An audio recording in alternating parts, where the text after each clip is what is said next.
Okay, class. Well, we are into our second to the last week of our class, and this week is about avatars and virtual worlds. So, not too much going on this week. Textbooks chapters 23 and 24, and just a little bit about some interesting things that have happened about virtual worlds and avatars. I will say virtual worlds are probably not as effective or not as, I guess, in vogue right now as they once were. But they're still out there quite a bit. Minecraft is an example of a virtual world. So anyway, when it was popular though, and this was in 2008, this is about 10 years ago or so, it's kind of interesting to know about the issues that surrounded virtual worlds. So you'll read about Second Life, which is probably the most popular free virtual world that people participated in, and how that affects our real life. Now, how does this relate to things that we're into now? Well, I think it relates a lot to what we're doing with smartphones, with what we're doing with social media. Because the time that we spend online and in these virtual worlds, I'll put that in quotes, of social media, is also similar, and it also affects our real life. So it's interesting to read about these things. And then also, future for Second Life and learning. And what can that have to do?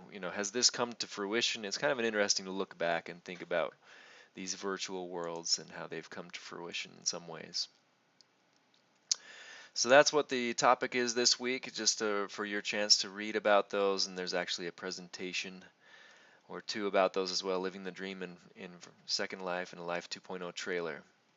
Now, as far as Second Life goes, I used to have class members go and try it out, but I found that Second Life, again, because it was popular back then, now it's not as safe of a place, I will put it that way, for people to go and try out. So that's not a requirement for you to go and make a Second Life avatar or character and try this out. But I think it's good for you to know just about it and that it was something that was there. Let's look forward just a little bit to what's going on next week. So next week is the last week of our class, and you'll have some readings to do, but you'll have mainly a task-centered learning project to do. And you can get started on this about any time. In this class, we've discussed a lot of technology tools that have the potential to support learning. But remember that simply using tools does not necessarily enhance student learning, we must choose to follow effective principles of learning when using technology for learning. So task-centered learning is one of the best models to follow to ensure effective learning with technology.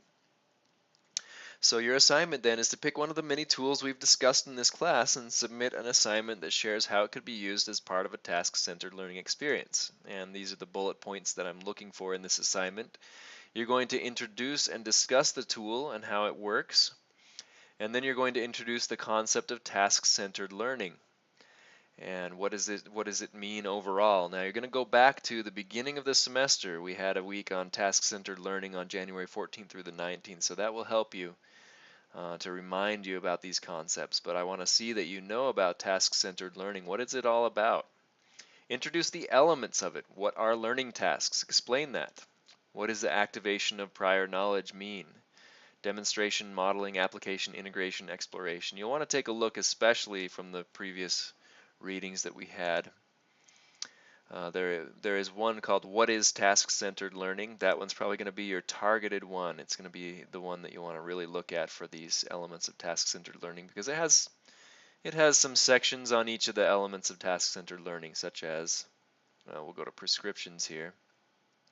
There we go, essential elements of task-centered models. And then if we go down further, here we go, common elements of all models.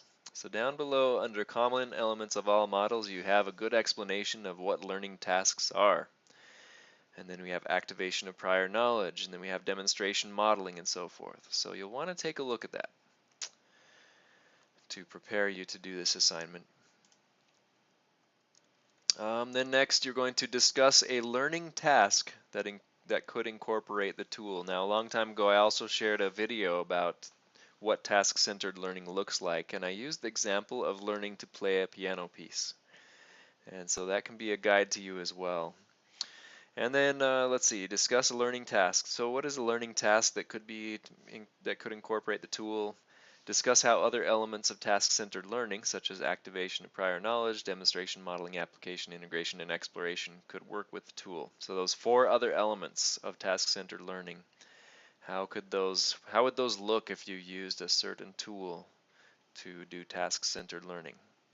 Now remember, with task-centered learning, you're going to center the learning on real-world tasks, and so you need to choose something that's a big task, something that's real-world related and authentic, that students are going to learn to do, and then you're going to add the technology piece into that and all the other task-centered learning elements, the 4 things: activation of prior knowledge, demonstration / modeling, application, and integration / exploration, and talk about that. So you can submit this in several different ways. It can be a podcast or recorded PowerPoint presentation of about 6 to 10 minutes in length, or a paper about 6 to 10 pages.